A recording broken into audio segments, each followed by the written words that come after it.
స్వామీజీ రామకృష్ణ పరమహంస పరమపదించిన అనంతరం ఇంక అన్నీ కూడా శారదామాతే. మరి శారదామాత దగ్గర నుంచి ఎటువంటి ఆజ్ఞలు, ఎటువంటి సలహాలు, సూచనలు తీసుకునేవారు వివేకానంద? రామకృష్ణుల మహాసమాధి తర్వాత శారదామాత కొంచెం చాలా బాధపడింది, దుఃఖమైంది ఆవిడికి. ఎందుకంటే భర్తే ఆవిడికి చిన్న 13వ సంవత్సరం నుండి భర్త సేవ అంత చేసుకుంటూ వచ్చింది. ఉన్నట్టుండే భర్త లేడు, ఇంకెవరు లేరు, దిక్కు లేదు. తండ్రి కూడా అటు గ్రామాల్లో చనిపోతాడు.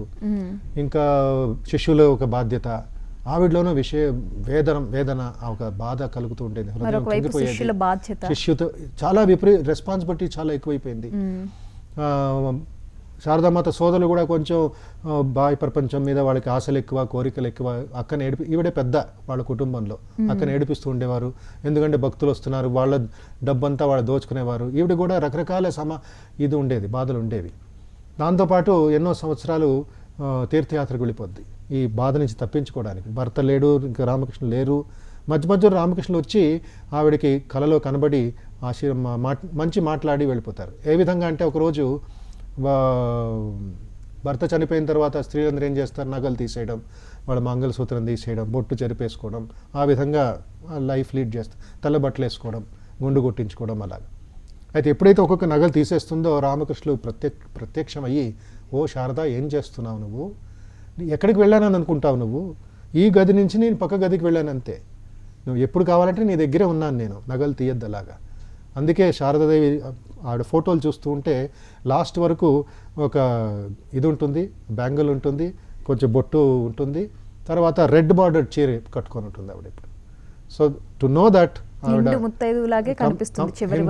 నార్మల్ ఇదిలాగే ఉంటుంది. ఎందుకంటే రామకృష్ణ ఒక బాణి ఆశీర్వాదం భార్యతో ఉండింది. తర్వాత ఆవిడ వివేకానంద ఇత్యాది ఆవిడ గొప్పతనం అర్థం చేసుకున్నారు. అప్పుడు ఆవిడలో శక్తిని అర్థం చేసుకున్నారు. స్త్రీ అయినా కూడా ఆవిడ శక్తి స్వరూపిణి, పవిత్రమైన స్వరూపిణి. రామకృష్ణుల ఇదంతా ఉంది ఆవిడలో. ఆవిడ ప్రేమ స్వరూపిణి. ఆవిడ అసీమ ప్రేమ రూపాయ అంటాం. సీమం లేని ప్రేమ. ఇటు పామరులు, అటు పండితులు, అటు బ్రాహ్మణులు, అటు వీళ్ళు వాళ్ళు ఏ విధమైన ఒక ఇది లేకుండా ఆ సమయంలో మూఢనమ్మకాలు, మళ్ళీ అంటరాయితనం అవన్నీ ప్రాక్టీస్ చేసి కలకత్తాలో అవన్నీ ఉండేవి. ఈ సమాజంలో ఇదే జరుగుతూ ఉండేవి. బట్ ఆవిడ ఎక్కువ మాట్లాడేది కాదు, మృదు భాషి. బట్ ఏం పని చేసినా పర్ఫెక్షను అది తీసుకుని వచ్చేది. ఒకసారి గ్రామంలో కొంతమంది పేదవాళ్ళు ఇది చేస్తూ ఉంటారు, భోజనం కోసం వస్తారు. వాళ్ళు గ్రామంలో వీళ్ళు ఉండేవారు, అన్టచబుల్స్.